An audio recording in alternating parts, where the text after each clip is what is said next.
안녕하세요. 박연미입니다. 음악 저작권의 조각 투자도 일종의 증권 거래라는 정부의 결론이 나왔습니다. 뮤직하우, TV 광고 많이 하는 그 회사 얘긴데요. 투자자는 음악 저작권을 직접 갖는 게 아니고 사들인 지분만큼 뮤직하우에 저작권 수익을 청구하는 구조입니다. 회원이 91만 명, 거래액은 벌써 3천억 원을 넘봅니다. 정부는 고심 끝에 제재하는 대신 반년의 시간을 주기로 했습니다. 신고 업체로 요건도 갖추고 투자자 보호 장치도 마련하라는 얘기죠. 기술이 만드는 시장이 영토를 넓혀갑니다. 투자와 행정에도 상상력이 필요한 시대군요. 4월 21일 목요일, 여러분은 지금 삶을 발전시킬 경제발전소를 듣고 계십니다.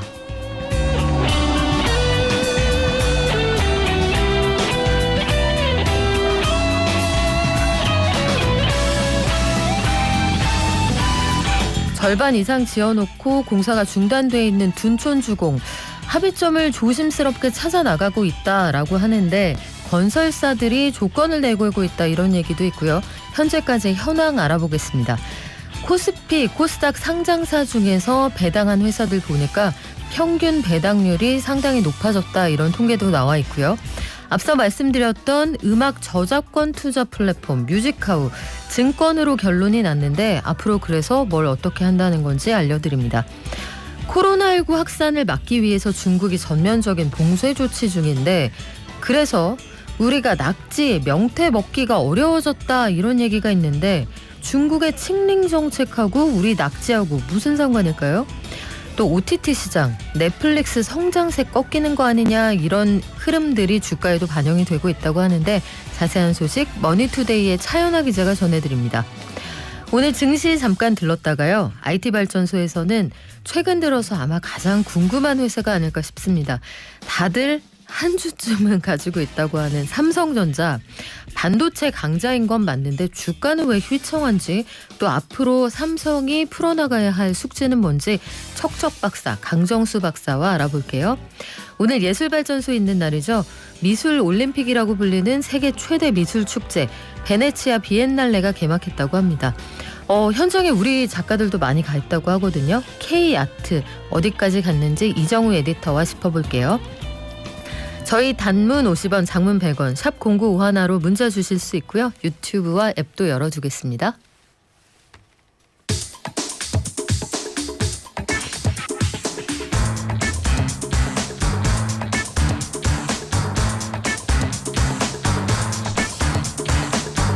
매일 아침 쏟아지는 경제뉴스 핵심만 뽑아서 알려드립니다. 경제브리핑, 오늘은 머니투데이 차연아 기자가 준비했습니다. 안녕하세요. 네, 안녕하세요. 자, 둔촌주공 아파트 최근 들어서 뉴스에서 아마 다들 많이 보셨을 거예요. 보도는 저희가 제일 처음 했습니다. 조합하고 시공단이 그 갈등을 빚고 있는 상황인데 지금 상황이 어디까지 와 있습니까? 네, 최근 조합이 시공사업단과 공사비를 둘러싸고 갈등을 빚은 건데요. 이게 2020년 당시 조합과 시공사업단 간 맺은 계약에 공사비를 20%나 올리는 증액액이 포함된 게 지금 문제가 된 겁니다. 현재 조합은 이 안이 당시 총회를 거쳤던 것도 아니고 외부 검증 절차도 제대로 받지 않았다고 주장하고 있는 건데요.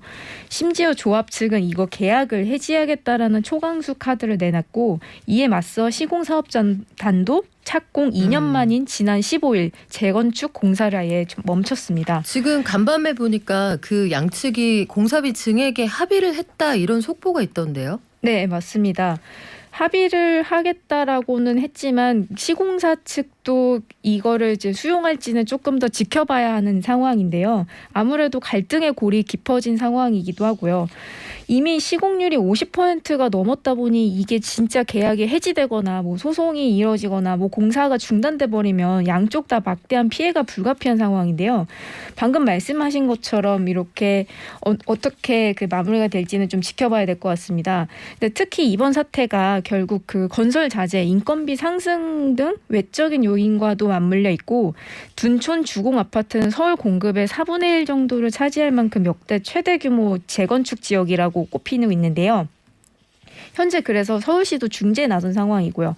양쪽 갈등이 좀 어떻게 마무리될지 지켜봐야 할 것 같습니다. 그래요. 조합 측이 그 분양가를 원하는 만큼 받지 못해서 분양 일정을 좀 뒤로 미뤘다. 그 사이에 원자재 가격까지 올라서 엎친 데 겹쳤다. 이게 이번 사태의 본질인데 간밤에 들어온 속보들을 보면 조합과 시공사 측이 공사비를 증액하자 여기까지는 합의가 됐다고 하는데요. 저간에 있었던 법적 분쟁을 해소하는 것, 그게 선결 조건이라고 합니다. 앞으로 어떻게 될지 이 부분은 저희가 자세히 한번 다시 정리해 드리겠습니다. 지난해 기업들의 배당률이 올라갔다. 어떤 회사들인가요? 네, 지난해 유가 증권시장 상장사의 평균 배당률이 최대 5년의 최고치를 달성한 건데요. 유가 증권시장이랑 코스닥 시장의 전체 배당금 총액을 합쳐보면 약 30조 8천억 원 정도로 집계됐습니다. 이 금액을 따져보면요. 재작년인 2020년과 비교했을 때 4조 원 넘게 줄어든 거긴 한데요. 그 당시 특별 배당을 통해 이례적으로 많은 배당금을 지급했던 삼성전자를 빼고 또 다시 계산을 하면 배당금 총액은 전년 대비 6조 5천억 원 가량 늘어난 겁니다. 이게 배당이 늘어난 이유는 지난해 주요 기업 실적이 늘어났기 때문인 건데요. 지난해 유가 증권시장 상장사 약 600여 곳의 영업이익을 살펴보면 전년 대비 73% 증가한 183조 원 규모였다고 합니다. 여기에 주주의 이익을 돌려줘야 한다는 사회적 목소리가 커진 것도 영향을 줬다는 분석도 있는데요. 그 배당이 많이 들어온 업종별로 살펴보면 가장 배당률이 높았던 업종은 통신업으로 3.53%의 평균 배당률을 기록했다고 하네요. 이 외에도 전기, 가스업, 금융업이 각각 3.2%, 3.1% 정도로 그 뒤를 이었습니다. 최근에 음악 저작권에 투자하세요. 이 TV 광고 굉장히 많이 했거든요. 뮤직하우라는 회사. 이들이 하고 있는 투자 방식이 증권거래다. 결론이 났군요. 네, 맞습니다. 그 뮤직하우라고 이제 광고를 많이 보셨을 텐데요. 어제 정부가 이 상품을 뮤직하우에서 거래되는 상품을 투자 계약 증권이다라고 밝힌 겁니다. 그간 뮤직하우를 두고 이게 도대체 어떤 법에 적용을 받는 거냐, 유사금융 서비스 아니냐 이런 논란들이 있었는데요. 이번에 이제 증권으로 분류되면서 향후 이제 자본시장법에 따라 투자 보호 조치도 마련하고 유통시장과 발행시장을 분리하는 이런 사업 구조로 재편하는 과제도 안게 됐습니다. 다만 이미 지난 5년간 사업을 잘 운영해왔고 투자자들도 적지 않은 만큼 당장 사업 중단 등 제재는 내리지 않았는데요.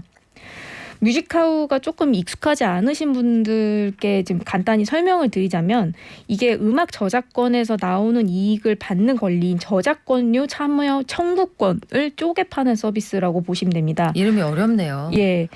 예를 들어서 향후 20년치의 예상 저작권료를 원작자에게 일단 지불을 하고 저작권을 사온 다음에 이거를 주식처럼 쪼개서 플랫폼에 등록하는 방식인 건데요.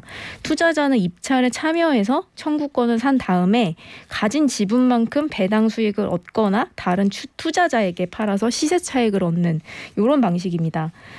사실 뮤직하우와 비슷한 다른 플랫폼들도 적지 않은데요. 예를 들어 미술 작품 소유권을 이렇게 쪼개 파는 그런 플랫폼들도 있고요. 정부 당국이 다음 주에 그 뮤직하우 사건을 계기로 여러 사람들이 나눠 갖는 신종 증권 사업 관련 가이드라인을 발표할 예정인데요. 이에 따라 당분간 관련 서비스와 사업에 제약이 불가피할 전망입니다. 그래요. 다양하게 해석할 여지가 있습니다. 뮤직하우는 앞으로 반년 동안 시간을 벌었으니 이걸 통해서 제도권에 당당하게 입성할 수 있는 계기가 될 수 있을 것도 같고 반년 뒤의 상황을 좀 예의주시해 봐야겠네요. 자, 중국으로 가볼까요? 중국이 코로나19 재확산 방지를 위해서清零 정책을 편다. 이른바 제로 코로나 정책인데 이게 우리 밥상에 낙지나 명태 못 올라오게 하는 거랑 무슨 상관인가요? 네, 중국이 최근 코로나19 확산을 막기 위해 내린 조치가 이렇게 수산물로 불똥이 튄 건데요. 최근 중국에서 코로나19가 재확산되면서 상하이 등 주요 도시가 봉쇄되고 이 물량이 멈추다 보니 중국에서 들여오던 제첩이나 낙지, 쭈꾸미, 명태 이런 것들이 국내 거의 안 들어오게 된 겁니다. 아, 물류가 마비가 된 거군요. 네, 그렇습니다. 그래서 이제 가격이 같이 폭등을 한 건데요. 수입량을 살펴보면 명태의 경우 지난해 3월 기준 96만 톤이 국내에 들어왔는데 올해는 51%나 감소한 47만 톤만 들어왔다고 하네요. 그렇군요.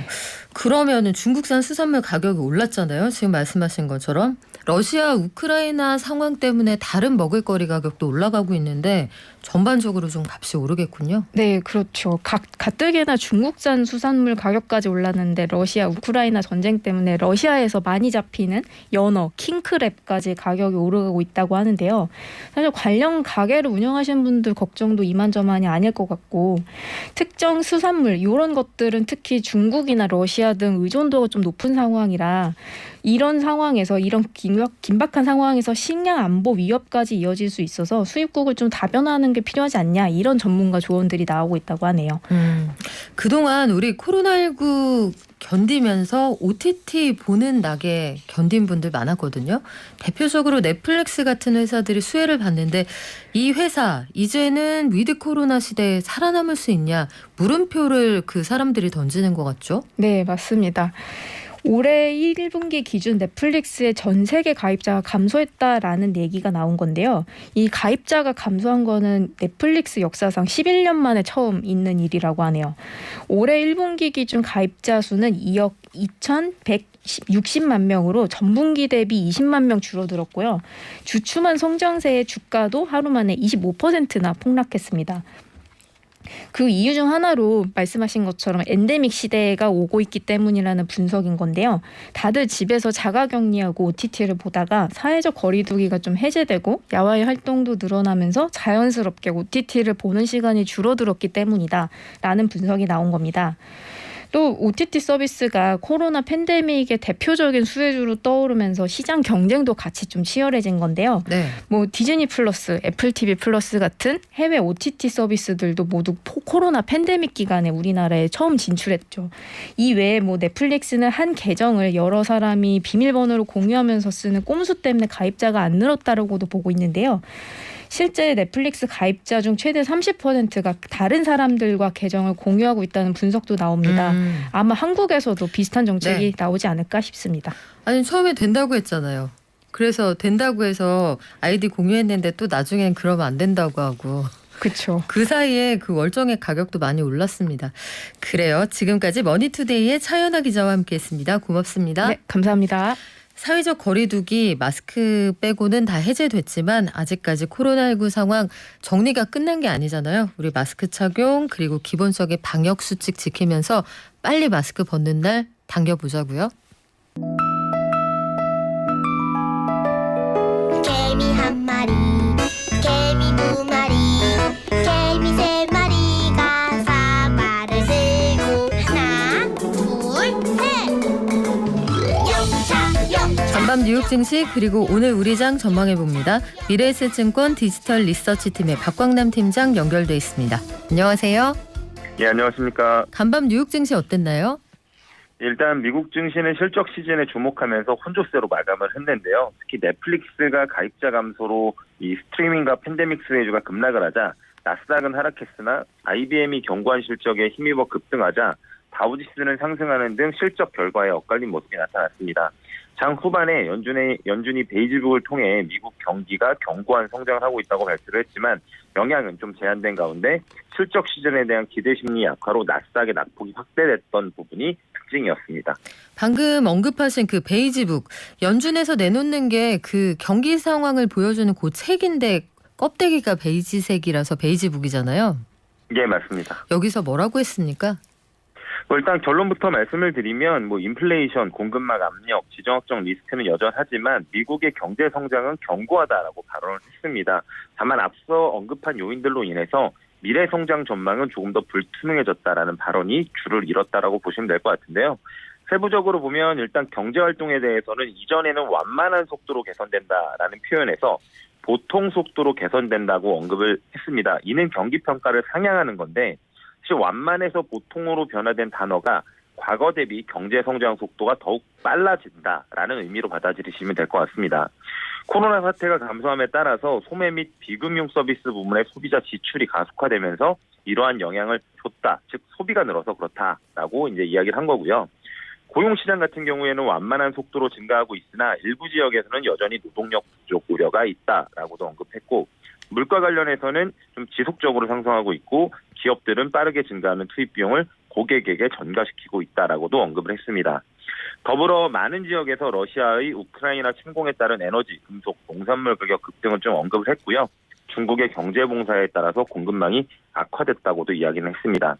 이에 방금 말씀드린 이런 언급한 내용들로 인해서 미래 전망은 다소 불투명해졌다고 발언을 했지만 전반적인 내용이 뭐 이렇게 시장에서 알려지진 않았던 내용이라기보다는 대부분 다 알고 있었던 내용이라는 점에서 미치는 영향은 좀 제한적이었다고 보시면 될 것 같고요. 베이지북의 내용만 본다면 이제 물가를 제외한 부분은 양원 회복세가 좀 이어지고 있음을 저희가 다시 한번 확인할 수 있었고 이 물가가 잡히는 시그널이 나타나기 전까지는 여전히 매파적인 연준의 행보가 지속될 것으로 보여집니다. 반대로 이 물가가 확실하게 피크아웃했다는 근거가 보일 경우에는 이 시장에 선반영된 우려들이 크게 해소될 가능성 또한 이제부터는 좀 열어두면서 보실 필요가 있다는 판단입니다. 실적 시즌이다. 그 종목별로 분위기가 다르다. 계속 말씀을 해주셨는데 지금까지 우리 실적 시즌 한번 정리를 해볼까요? 예, 일단 현재 이 미국 실적 시즌을 좀 평가를 해보면 두 가지 포인트로 볼 수 있을 것 같습니다. 일단은 코로나 정상화 수혜주 그리고 실적 호전주. 뭐 실적 호전주는 어찌 보면 당연할 수는 있는 건데 여기 이 중에서도 가격 전가가 가능한 기업군 중심으로 강한 흐름이 이어지고 있다라고 보시면 좋을 것 같습니다. 어제도 언급을 했지만 사실 장마금 후에 부진한 가입자 수를 발표했던 넷플릭스 같은 경우에는 정규장에서 시간외보다 10%가량 더 하락한 마이너스 35%대로 마감을 했습니다. 사실 이런 낙폭은 저도 뭐 개인적으로 보기 힘든 수준이라고 봤는데요. 이에 대한 해석으로는 이 팬데믹 기간 동안 수혜를 본 것으로 평가되는 기업들 중심으로 이제 팬데믹 수혜가 더 이상 없구나. 그렇다면 이렇게 실적이 악화될 수 있는 게 아니야라는 우려가 전반적으로 확산된 특징이 하나 있었고요. 반대로 공급망 불안 등에도 양호한 가이던스를 제시했던 ASMR이라던가 혹은 ML이라던가 혹은 장마감 후에 실적을 발표한 기업 중에서는 뭐 슈퍼 어닝 서프라이즈를 기록한 테슬라, 그다음에 엔데믹 수혜주로 분류되고 있던 유나이티드 항공 등은 시간의 급등세를 좀 보이고 있다는 이런 포인트에 주목하실 필요가 있거든요. 최근 이제 실적 시즌 내에서 어제도 말씀드렸지만 대략 한 8%, 이제는 한 10% 넘게 실적 발표를 했을 것 같은데요. 그런 와중에서 이런 컬러가 명확하게 갈리고 있다는 부분에 시장 참여자분들은 주목을 좀 하셔야 될 것 같습니다. 조금 정리를 해서 말씀을 드리면 이들의 특징은 일단 인플레이션 환경에도 불구하고 가격 전가로 수월하게 일어난 기업이라는 점이라는 특징을 공통적으로 가지고 있고요. 또한 이제는 팬데믹 때 수혜를 본 종목들이 있다면 이제 엔데믹으로 지나가면서 이익 증가가 기대되는 업종이라는 공통점을 가지고 있습니다. 결국 이번 실적 시즌을 통해서도 역시나 기업의 이익 전망이 가장 중요하다는 점을 다시 한번 확인을 시켜줬고 전반적인 미국의 이익 시즌에서는 여전히 미국 기업들의 견고한 실적이 유지가 되고 있기 때문에 증시의 하방을 지금 지지해주고 있는 역할을 하고 있다 정도로 평가할 수 있을 것 같습니다. 네, 오늘 우리 장은 어떻게 출발했나요?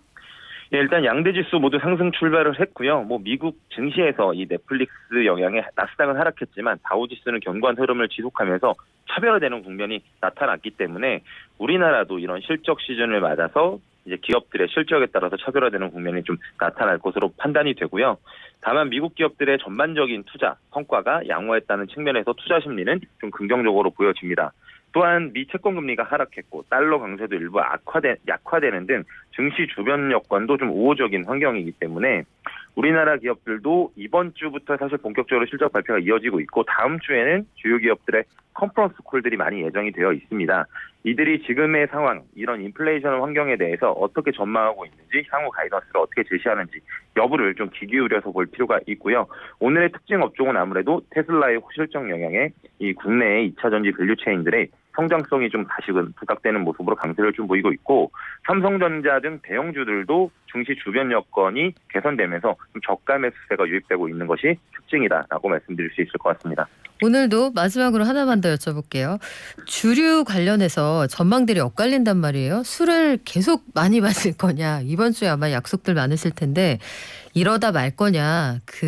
이런 분위기가 계속 이어질 거냐 해서 주류 관련 업종 주가 요거 궁금해하시는 분들 많고 사료도 왜 그렇게 많이 올랐는지 요거 좀 궁금하거든요. 짧게 한 말씀만 부탁드릴까요?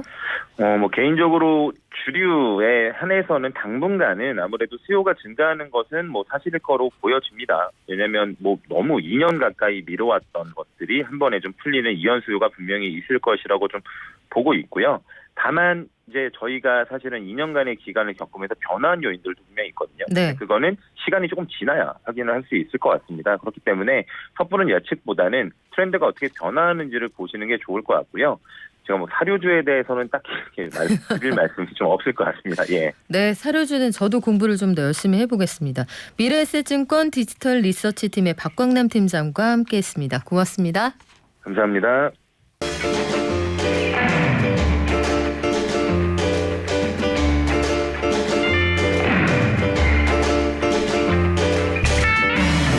우리 증시에는 애증의 쌍곡선 한가운데 있는 회사들이 몇 개 있죠.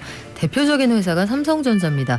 기업 문화나 오너 리스크 이런 것들 얘기할 때는 이 회사가 밉다가도 한편으로는 우리 시가총액의 대략 5분의 1을 차지하는 회사라서 이 회사가 잘 돼야 주가도 오르고 일자리도 생기고 참 여러 가지 감정을 가지게 하는 그런 회사인데 삼성전자가 분기 매출 77조 원에도 주가는 고전하고 있거든요.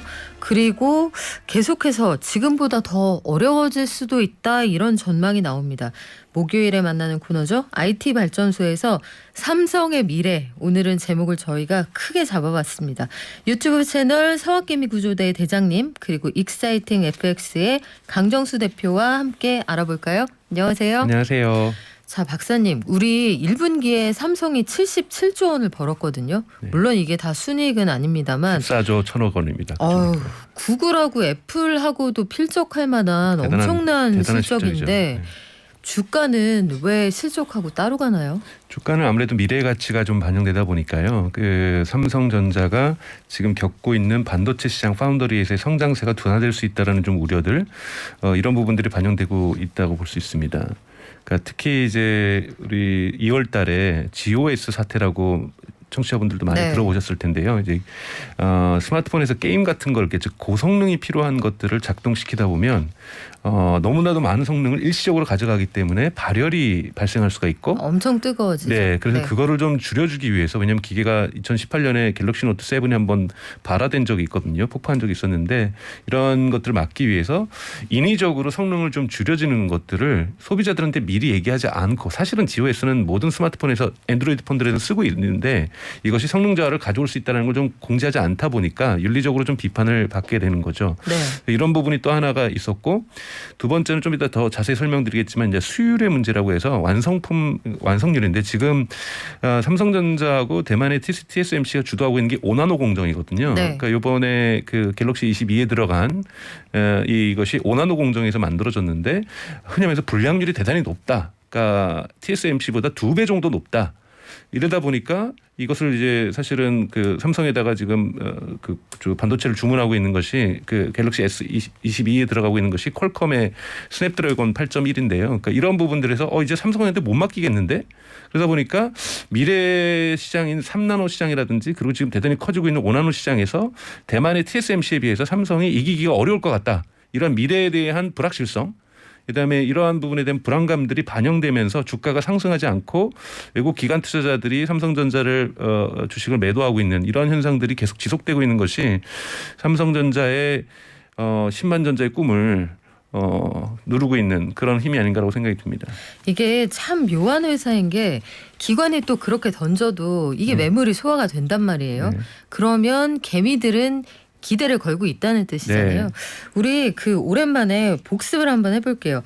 비메모리하고 메모리 이 중에서 삼성이 지금 세계에서 수위를 달리고 있는 건 메모리고 네. 비메모리는 가야 할 길이다라고 하잖아요. 네. 두 개가 어떻게 다릅니까? 그러니까 메모리는 이제 말씀드린 대로 그러니까 데이터를 저장하는 그런 공간이라고 볼 수가 있고요. 그거는 아무래도 상대적으로 시장 그 규모도 좀 작은 편이고 부가가치도 조금 떨어지는 편이기도 합니다. 근데 한국이 이제 주도했던 거는 우선 이제 쉬운 것부터 가자. 물론 메모리도 쉬운 건 아닙니다만 그래서 이제 메모리 시장에서 삼성이나 지금 SK 하이닉스가 대단히 세계에서 주도적인 시장 점유율을 가지고 있는 거고요.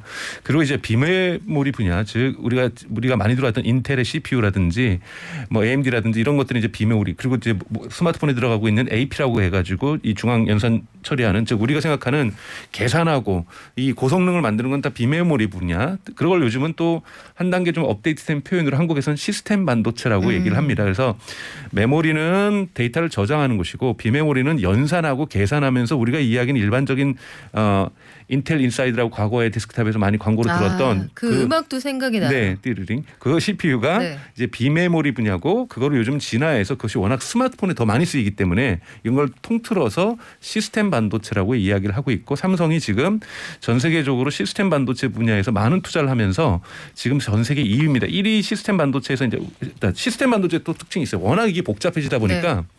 흔히 말하는 우리가 건설을 하는 회사와 설계는 해야 건축 설계서가 분리되어 있듯이 이제 뭐 암이라든지 인텔이라든지 퀄컴 같은 경우 우리는 설계만 할게, 만들어주는 것은 당신네들이 해주세요. 그래서 설계만 하는 것을 팹리스라고 하고요. 팹이 네. 이제 패브릭에서 그 공장인데 공장이라는 공장이 없는 반도체 네. 회사다. 네, 설계만 전문으로 하는 거고 애플도 여기에 들어갔고요. 그다음에 설계도를 받아가지고 생산한 회사를 파운드리라고 회사를 하는데 네. 이 1위 업체가 대만의 TSMC 약 시장 점유율 50% 넘어서고 있습니다. 그리고 17%, 18%까지 해서 20% 가까이 쫓아가고 있는 게 삼성. 이 두 회사가 시스템 반도체의 파운더리, 즉 설계도를 받아서 생산해주는 회사고 이 부분의 부가가치가 높고, 생각해보세요. 이 70%가 어디에 있냐면 전 세계적으로 볼 때 중국하고 있는 군사적 갈등하고 있는 대만, 북한하고 군사적 갈등하는 한국, 이 두 나라에 전 세계의 70%의 시스템 반도체 파운드리 공장이 있는 겁니다. 묘하네요, 그것도. 네, 이건 지정학적으로 네. 대단히 독특한 구설을 해서 그렇기 때문에 지금 바이든 정부에서 인텔을 통해서 야 파운드리 거기다 놔두면은 이거는 우리 외교 활동에도 지장이 있어요. 그래서 이거를 미국 내로 들여오고, 유럽연합도 최근에 법을 통과시켜서 파운더리를 지금 유럽연합으로 가져와야 된다. 그래서 지금 전 세계 유럽연합과 그다음에 미국 그리고 중국도 우리 반도체 굴기인데 우리 지금 비메모리 반도체에서 많이 쫓아왔는데 이 메모리 반도체에서는 이 시스템 반도체에서 우리 못 쫓아왔으니까, 그리고 또 대만에 있으니까 좀 문제가 있다. 중국 본토로 가져오자. 그래서 중국, 미국, 유럽이 지금 한국과 대만을 쫓아오기 위해서 엄청나게 투자하는 것은 바로 비메모리 시스템 반도체 파운더리 영역이다. 이렇게 정리할 수 있습니다. 그렇군요. 현재까지 그런 상황인데 앞으로요. 일단 삼성이 신뢰를 회복하는 게 저는 급선무인 것 같거든요. 말씀하신 것처럼 휴대폰 만들면서 성능이 너무 올라가 버리면 요거 과열돼서 터질 수 있으니까 얘기 안 해주고 과열 방지 장치를 몰래 넣었던 거잖아요. 네. 이게 GOS 사태라고도 부르는데 이번 주총에서도 이게 굉장히 쟁점이 됐거든요. 네. 요 사태 다시 한번 정리를 해볼까요? GOS 사태는 근데 조금 우리가 이 가름말을 쳐야 될 것은 뭐냐면 GOS라는 것은 안드로이드 폰에 대부분 다 들어가고 있어요.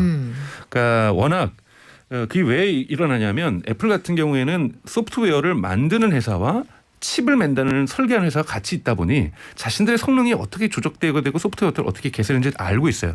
근데 이 핵심 커널이라고 하는데 구글이 가지고 있는 안드로이드는 구글이 그걸 공개하지 않고 있거든요. 네. 그러니까 추론하고 추측하면서 칩들을 만들어야 되는 어려움들이 있다 보니까 성능 개선에서 우선 근본적인 문제를 좀 가지고 있습니다. 이러다 보니 이 GOS라는, 그러니까 게임이라고 하는 가장 성능이 많이 필요로 그 스마트폰의 모든 기능들과 그래픽과 데이터 처리와 연산 필요할 때는 조금은 과열될 수 있으니, 그리고 그때 과열된다는 건 뭐냐면 성능을 많이 쓰다 보면 사람이 에너지를 많이 쓰다 보면은 진이 빠지잖아요. 그렇죠. 그러니까 그거는 뭐냐면 배터리도 그만큼 빨리 쓰니 배터리 소비량도 많다 보니 지속 시간도 줄어들게 되는, 이렇게 사실 해서 노트북도 마찬가지잖아요. 네. 뭐 한 번에 너무 많이 돌리면 노트북 뒤에다가 칫솔도 말리고 그럴 수 있지 않습니까? 그래서 요즘 M1 칩이 들어간 이런 네. 부분을 해결한 애플의 M1 칩 하면은 뜨거워지지 않는다라는 놀라운, 즉 성능, 그러니까 지금 가장 반도체에서 가장 중요한 건 뭐냐면 성능은 좋아지는데 전기를 적게 쓰는 거예요.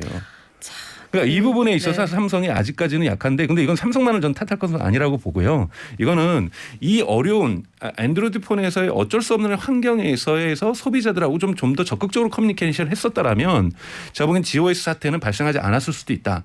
그래서 지금 문제 핵심은 오히려 GOS 사태는 기업의 윤리적인 것과 소통의 문제인 거고요. 문제 핵심은 수율이에요. 수율이라고 하는 것은 파운드리 사업에서. 파운드리 사업에서 완성도고 지금 외국 기관 투자자들이라든지 외국 언론에서 삼성전자를 비판하고 있는 부분이 그건데요. 한국은 아무래도 언론 지형이 삼성전자에 대한 비판을 언론이 100% 하지 않기 때문에 저희가 뭐 솔직하게 인정할 건 인정해야 네. 되니까요. 다만 해외에서 하도 지금 비판하니까 또 우리 주주들에 대해 관심이 많으니까 그걸 좀 투명하게 좀 전달하는 것뿐인데요. 수율이 가장 큰 문제입니다. 지금 오나노 공정에서 삼성의 수율을 그러니까 완성률이죠. 그러니까 즉 100장을 워퍼를 찍어도 거기다가 우리가 칩을 만들어도 삼성이 추론하는 건 30에서 35%라고 하고 일부 좀 비판적인 데는 20%밖에 안 된다고 얘기를 해요. 그러니까 나머지는 다 버려야 되는 거예요. 그리고 TSMC 같은 경우에는 그 완성도가 70% 정도 돼요. 그러면 100개 찍어가지고 30개 정도만 버리면 되잖아요. 그러면 공장에서 계속 100개씩을 뭐 분 단위로 찍어낸다고 치죠. 또는 월 1단위나 위클리 단위로 찍어낸다고 네. 하면 실제로 완성되는 양은 공장이 똑같은 라인을 하나 갖고 있더라도 엄청난 차이가 보여지겠죠. 그러면 우리가 퀄컴이 삼성전자에 부탁할 거냐, 그리고 TSMC에 부탁할 거냐, 또는 뭐 엔비디아가 삼성이 할 거냐, TSMC 부탁할 때 우리 다음 달까지 생산량 이만큼 필요한데 네. 언제까지 맞춰줄래? 그리고 삼성은 2달 걸려요. 근데 TSMC 한 달만 해드릴게요.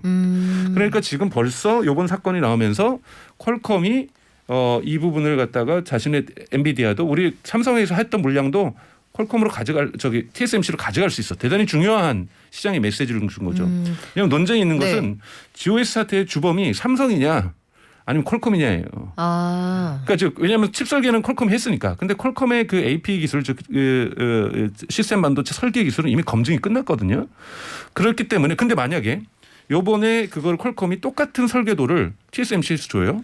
똑같은 문제가 생긴다고 하면 퀄컴이 잘못한 거고 네. 만약에 이것이 퀄컴 TSMC가 이걸 해결해 줘요. 삼성 주가는 더 떨어집니다. 아, 이게 참 어려운 네. 상황인데. 그리고 수율을 갖다가 올해 말까지 삼성전자가 개선을 확 해요. 네. 이러면 또 삼성전자 주가는 올라갑니다. 그러니까 결국은 향후의 주가나 회사의 그 미래 가치가 이 파운드리 사업에서 수율을 얼마나 더 높이느냐 여기 근데 달려 그리고 있다는 중요한 건 말씀이네요. 경쟁 상대가 있다는 거예요. TSMC라는 대단히 막강한 경쟁 네. 상대에서 퀄컴의 설계도를 받아가지고 생산을 했더니 삼성과 같은 결과가 안 나왔더라. 그러면은 삼성이 거짓말을 한 거가 된 거거든요. 또는 삼성이 네. 문제가 심각하게 있다라는 거고. 근데 그 사이에 삼성도 열심히 해서 다른 측 면에는 수율을 대단히 좋게 개선을 한다. 아, 이러면 삼성전자의 미래가 있는 거예요. 이런 부분에서 좀 봐야 될 거고 또 하나는 이제 더 미래 산업이라는 3나노죠. 그러니까 3나노 부분에서 과연 TSMC와 삼성이 이야기한 건 2030년까지 우리가 TSMC 삼성전자는 따라잡겠다. 네. 그거 이룩하면 뭐 박수 받을 일이죠. 그리고 저는 그러한 굴기도 정말 좋은 팩이라고 저는 생각하고요. 그것이 한국 경제에도 좋습니다. 그렇기 네. 때문에 그렇게 되기를 희망합니다. 그러나 문제가 있는 건 뭐냐면 이번에 이제 애플이 M1 울트라라는 걸 발표를 올해 3월에 했거든요.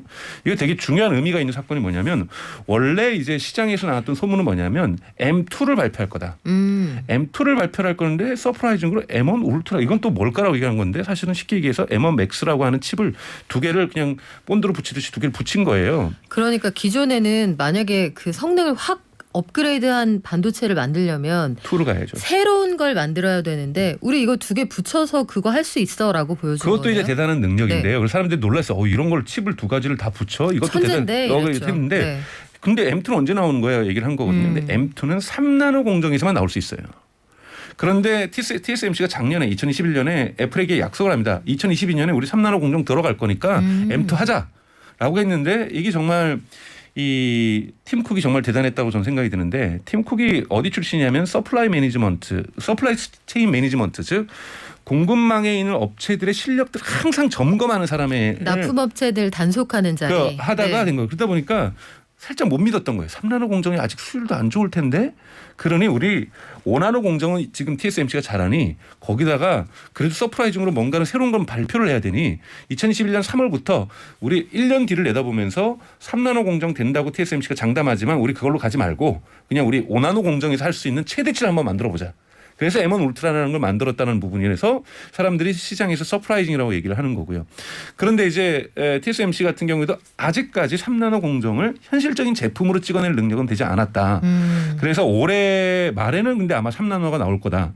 근데 삼성전자는 지금 두 가지 과제가 있는 거예요. 뭐냐? 5나노 과정의 수율을 계산해야 된다는 것과 이 수율도 개선하지 못했는데 삼성전자가 3나노로 간다? 사람들이 믿지 않습니다. 지금 우리가 경쟁에서 상당히 좀 처져 있는 그런 상황이군요. 근데 처진 걸 전 인정하는 건 나쁜 거 아니라고 봐요. 그래야 우리가 개선의 여지가 나오는 그렇죠. 거잖아요.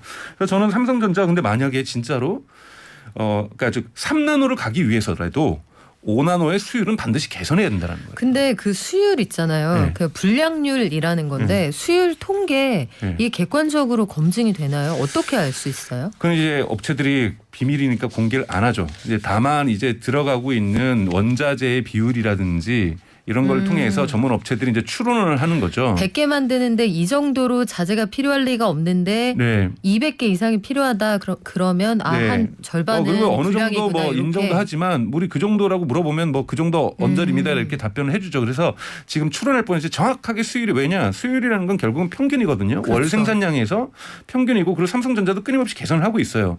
그럼 수율이 조금씩은 좋아지고 있는 거거든요. 근데 획기적으로 좋아지지 않는 거죠. 근데 저는 삼성전자가 조금은 해결할 능력이 있다고 봐요. 그렇기 때문에 한 가지 악재 즉 퀄컴이 지금 생산을 옮긴 파운더를 옮긴 TSMC에서 GOS에 이렇게 성능자를 이루지 않고 스냅드래곤을 완성을 한다라면 삼성에게 심각한 타격이 갈 거지만 여기에 카운터 펀치를 삼성이 준비 중이다. 그거는 수율을 겁나게 개선하는 거다. 좋게 개선하는 거다. 이렇게 되면 이것이 1대1로 맞짱을 네. 뜨면서 주가는 비슷해질 거다. 제 추론인 거고요. 그래요. 그러니까 기업의 펀다멘탈 볼 때. 근데 만약에 이것이 개선 그래도 저는 이것을 더 긍정적으로 보는 걸 수율 개선이 더 중요하다고 보는 것은 3나노로 갈 수 있는 가교 역할을 해줄 거라는 거죠. 그래서 본격적으로 2023년부터 경쟁이 심화되는 3나노 공정에서 그래도 삼성전자가 TSMC하고 어깨를 겨뤄줬으면 하는 바람인 거고 이 부분이 이루어지기 전까지는 저는 10만 전자의 꿈은 그냥 일장 춘몽이라고 생각이 듭니다. 지금 박사님께서 하시고 계신 그런 포인트, 지적하신 포인트가 현재 삼성의 그 위치하고 정확히 맞아떨어지는 게 내부에서 가장 고심을 하고 그 강도 높게 조사하고 있는 게 바로 그 두 가지라고 제가 어제까지 취재한 결과는 그렇습니다. 하나는 GOS 관련해서 내부에서 아주 강도 높은 조사가 현재 진행이 되고 있고 다른 한 가지는 말씀하신 것처럼 그 수율 관련해서 객관적인 통계 그리고 실질적으로 해외에서 어떻게 보고 있는지 요거를 관련해서 분석을 하고 있는 상황인데 결국은 그게 해결이 돼야 된다. 네. 그러면 하반기에 경쟁이 어떻게 펼쳐질지는 진짜 며느리도 모르는. 그런데 저 외신들 네. 같은 경우에 좀 객관적으로 많이 보도를 하고 있기 때문에 사실은 외신을 좀 정확하게 한국 언론들이 전달해 준다라면 네. 투자자들이 판단하기 좀 편하지 않을까. 근데 이런 외신도 생각하고 그런 거 있지 않아요? 뭐 애플이나 이런 데는 약간 감싸주잖아요. 미국 언론들도 네. 홈 네. 어드밴티지가 있으니까. 네, 네, 네. 그래서 그런 것들이 가만히 될 것 같은데요. 파운드리 관련해서 우리 삼성이 그 개선을 해나가려면 사람을 더 들여와야 되는 거예요? 아니면 파운드리를 저희가 투자를 봐야 될 늘리는 것은 거예요? 핵심 설계하는 그 패밀리스들이 설계를 할 때 모든 걸 다 설계하지 않습니다. 우리는 핵심만 설계하고 저 화장실은 원래 작년에 썼던 그 건설사에서 했던 그 화장실이 좋은 것 같아. 그럼 저 화장실 설계는 그냥 가지고 와요. 그러니까 파운드리도 전혀 아무것도 안 하는 게 아니라 설계도 주면 그때부터 만들게요가 아니라 우리가 기본적으로 잘 만드는 요만한 IP라고 얘기를 하는데요. 요 블럭들이 있습니다. 그러니까 이 블럭들이 있는데 이 블럭들은 갖다 쓰세요. 라고 그걸 제공을 해주죠. 그러면은 설계하는 회사에서 삼성전자, TSMC는 각각 우리한테 삼성전자는 20개의 블록을 제공했고 TSMC는 예를 들면 제가 보기에는 30, 40개를 제공할 거예요. 요거는 우리가 좀 갖다 쓰면서 핵심 기능하고 연계를 해가지고 고성능의 새로운 칩 설계를 완성을 시키거든요. 그런데 자 삼성전자 10개, 20개 그걸 우리 갖다 써서 자 이제 만드세요. 사실 삼성전자는 그 10개, 20개를 완벽하게 구현하지 못할 수도 있는 거예요. TSMC도 완벽하게 구현 못할 수도 있지만 네. 더 잘 구현할 수도 있는 거죠. 그래서 파운드리는 단순하게 건설사에서 도면 갖고 해서 시공해 주는 것이 아니라 기본적으로 엘리베이터는 우리가 거예요.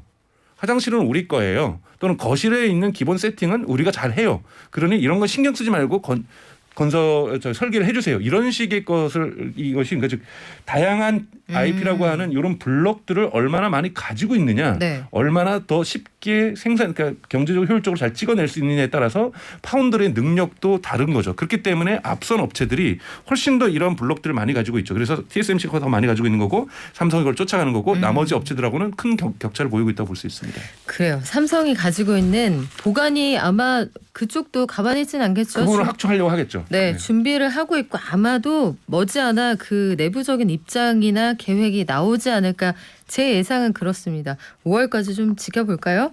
지금까지 유튜브 채널 서학개미 구조대 익사이팅 FX의 강정수 대표였습니다. 고맙습니다. 고맙습니다.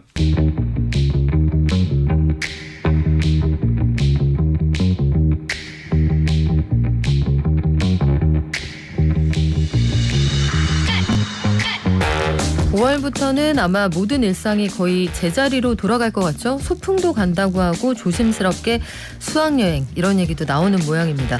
미술계도 마찬가지인데요. 세계 최대 미술 축제이자 미술 올림픽 베니스 비엔날레가 지금 이제 개막을 한 상황이죠? 네, 개막을 하게 되고 우리 작가들도 많이 참여를 하게 된다고 하는데요.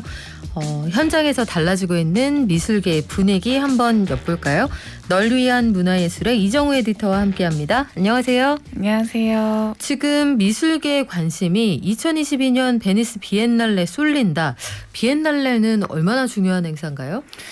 비엔날레는 우선 비엔날레가 뭔지부터 설명을 조금 드려보자면요. 2년에 한 번씩 열리는 경연제 미술 전시회라고 보시면 됩니다. 아트페어랑은 다르게 작품을 따로 판매하지는 않는 좀 철저히 비상업적인 전시회고요. 현 시점에 가장 핫한 예술 그리고 앞으로 미술계의 방향성을 좀 내다볼 수 있는 작품들을 선별해서 전시하는 자리라고 봐주시면 될 것 같아요. 그래서 이 비엔날레 행사가 2년에 한 번씩 열리면은 미술인들끼리는 가서 좀 보면서 서로 자극을 받고 또 관객들은 예술의 흐름이 지금 어떻게 흘러가고 있나 파악할 수 있는 행사라고 보시면 됩니다. 그 비엔날레라는 말을 사실 우리 되게 많이 들어봤고 네. 국내에서도 광주 비엔날레 등등 여러 가지 행사들이 있잖아요. 네. 전 세계에서 많은 비엔날레가 열리는데 유독 베니스 비엔날레가 중요한 이유가 있어요? 네, 일단 전 세계적으로 비엔날레가 한 300개 정도 열리고 있는데요. 베니스 비엔날레가 그 중에서 그 300개의 비엔날레 중에서 가장 특별한 행사라고 볼 수가 있습니다. 세계에서 가장 오래됐고 또 최초의 비엔날레이기 때문인데요. 이 통상적으로 미술 시장이 시작된 것을 1890년도로 많이 봅니다. 이 1890년도라는 해가 반 고흐가 사망한 해이기도 한데 그 전까지는 미술 작품을 감상하고 구매할 수 있는 루트가 상당히 제한적이었다고 해요. 뭐 친구 집에 걸려있는 작품을 보고 작가 누구냐고 물어봐서 아름아름 의뢰해서 작품 구매하는 이런 시기였는데 그러다 보니까 관객들은 좀 작품을 볼 기회가 없고 작가는 작품을 걸 기회가 많이 없었습니다. 물론 뭐 국가 차원에서 박람회 같은 행사를 많이 열기도 했지만 아무래도 국가 차원에서 열다 보니까 국가 권력의 영향에서 좀 자유롭지가 않았어요. 그래서 초기 비엔날레가 예술가들의 작품 판매에 도움도 주고 그러면서 그들의 표현의 자유를 좀 보장해 주려는 목적으로 시작이 됐습니다. 네, 그렇게 1895년에 베니스 비엔날레가 처음 시작이 됐고요. 이후에 예술가들이 점점 더 다양한 예술을 시도하고 발전시키기 위해서 비상업적인 공간으로 바뀌게 됐어요. 여기에서 상을 받거나 아니면 출품을 해서 좋은 반응을 얻으면 네. 작가들이 굉장히 영광스럽게 여긴다라고 들었는데 그건 왜 그렇습니까? 아무래도 베니스 비엔날레가 좀 오래되기도 했고 최초의 비엔날레기도 하고 굉장히 권위적인 행사다 보니 작가들이 좀 많은 영광이라는 표현을 하기도 하는 것 같고요. 그리고 더불어서 이 비엔날레에서 수상을 크게 3가지 상을 수여를 합니다. 황금 사자상 그리고 평생 공로상 특별상인데요. 상 자체가 3개로 제한되어 있고 뭐 양이 많지 않기 때문에 또 2년에 한 번씩 진행이 되어 왔기 때문에 좀 상을 받는 것 자체가 큰 영광이고 쉽지 않은 일이다라고 보실 수 있어요. 아, 황금사자상이 여기도 있군요. 네. 그래요. 우리나라도 베니스 비엔날레에서 대표적인 예술가들 작품 전시하고 교류한다라고 하는데 한국관도 있어요, 혹시? 네, 이 베니스 비엔날레가 크게 전시가 2가지로 구성이 되어 있어요. 베니스 비엔날레에서 기획한 주제 전시가 있고 국가별 전시가 있는데 이렇게 국가별 전시에 우리나라 관인 한국관도 있습니다. 한국관은 베니스 비엔날레가 시작되고 딱 100년 만인 1995년도에 세워졌는데요. 당시에 한국관을 세웠던 1등 공신이라 불리는 인물이 세계적인 아티스트인 백남준 작가입니다. 이 백남준 작가가 1993년도에 베니스 비엔날레에 참여를 했었는데요. 당시에 한국관이 없어서 독일관에서 상을 받았었다고 합니다. 당시 이제 황금사자상을 받았는데요. 근데 한국관이 없어서 독일관 작가로 상을 받은 게 너무 아쉬움이 남았었다라고 해요. 그래서 이후에 한국관 설립을 위해서 비엔날레 관계자라든지 미술계 인사들을 설득하고 백남준 작가가 직접 돌아다녔다라고 합니다. 그리고 그 다음 비엔날레가 진행된 1995년에 기적적으로 한국관이 세워졌는데요. 이게 굉장히 기념비적인 게 당시에 베니스 비엔날레에서 100주년을 맞아서 딱 한 개 국가의 국가관을 추가로 열겠다라고 공모를 했는데 우리나라를 비롯해서 중국이라든지 23개 나라가 신청을 했습니다. 그리고 그 경쟁을 뚫고 한국관이 설립이 됐어요.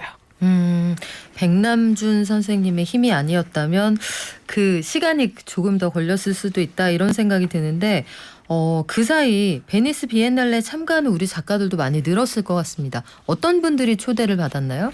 이번 비엔날레에 참여하는 작가는 한국의 박서보 작가 그리고 이건용 작가가 있고요. 또 하종현, 전광영 작가가 전시를 진행합니다. 간략히 좀 설명을 드려보자면 박서보 작가는 한국의 단색화의 거장이라고 불리는 아직 살아계시는 생존 작가신데요. 1931년생으로 원로 작가입니다. 이 그림 그리는 행위 자체를 사투라고 표현하면서 예술적인 노동을 이어가는 수행자라고도 불리기도 해요. 이전에 2015년도 베니스 비엔날레에도 참석을 하셨고 이번에 또 한 번 참여를 하십니다. 베니스 비엔날레 여기 만약에 참가를 했다 하면 우리가 이 행사가 얼마나 의미 있는 자리인지 꾸준히 알려드려 왔는데 여기에 만약에 내가 갔다 왔다 그러면 이 작가님의 작품 가격이 확 올라가고 그래요? 한 번에 확 올라가는 거를 확인하기는 쉽지가 않기는 하지만 아무래도 이제 미술계 행사 중에서 제일 권위 있고 큰 행사다 보니까 참여했다는 이력만으로도 작가한테 큰 커리어기는 한데요. 또 만약에 그 행사장에서 관객이 몰리거나 혹은 대기 시간이 길어지거나 하면 그 자체로 일단 파급력을 갖게 되겠죠. 근데 또 비엔날레 자체에서 작품을 판매하지 않기 때문에 작품 가격이 이렇게 효과적으로 급진적으로 눈에 띄게 오르는 걸 확인할 수는 없지만 이 비엔날레가 열리는 같은 해에 진행되는 큰 행사가 아트바젤이라는 게 있습니다. 스위스에서 열리는데요. 이 아트바젤 같은 경우에는 베니스 비엔날레가 비엔날레의 비엔날레라면 아트바젤은 아트페어의 아트페어예요. 네. 네. 어렵다. 비엔날레의 비엔날레하고 아트페어의 아트페어 이거는 어떻게 다른 거예요? 아트페어는 이제 작품을 판매하는 행사고 비엔날레는 전시만 하는 행사인데 각각의 최고의 권위를 가진 행사가 동시기에 열리는 거예요. 그래서 아트 컬렉터들 사이에서는 베니스에서 작품 보고 바젤에서 작품 산다 이런 얘기를 많이 합니다. 야, 럭셔리하다. 네. 그 생각해도 럭셔리한데 그거랑 비슷한 것 같기도 해요. 그 연예인들 친한 분들 얘기 들어보면 GD는 연예인 중에 연예인이다. 네. BTS는 연예인의 연예인이다. 이런 네. 얘기 하거든요. 그거랑 비슷한 거 맞아요? 네, 그런 개념입니다. 그래서 아트 바젤에서 이제 네. 해당 작가가 베니스랑 바젤 동시에 작품을 걸었을 때 바젤에서 엄청나게 많이 팔린다든지 혹은 좀 많은 사람들이 몰린다든지 하는 걸 통해서 작품 가격이 뛴다거나 가치가 오른다거나 하는 거를 빠르게 좀 확인할 수는 있습니다. 그 크게 열리는 그 두 축제 혹은 시장이 바로미터 역할을 하게 되는 거군요. 네. 그러면 베니스 비엔날레 아까 상을 준다고 했고 백남준 선생님이 안타깝게도 당시에는 한국관이 없어서 독일관에서 황금사자상을 받으셨다 말씀드렸는데 그 이후에 백남준 선생님의 뒤를 잇고 있는 수상 작가들이 계신가요? 네, 이 한국관 개관 첫 해에 1995년도에 제46회 베니스 비엔날레에서 전수천 작가가 특별상을 수상했고요. 그 이듬 다음 비엔날레인 47회 강익준 작가 그리고 48회 이불 작가가 연달아서 특별상을 수상했습니다. 그리고 56회 베니스 비엔날레에서는요. 본전시에 참여했던 이몽순 작가가 한국 작가로는 처음으로 은사자상을 수상하기도 했습니다. 사자가 들어가면 높은 상 맞죠? 네, 맞습니다. 그렇군요. 은사자상.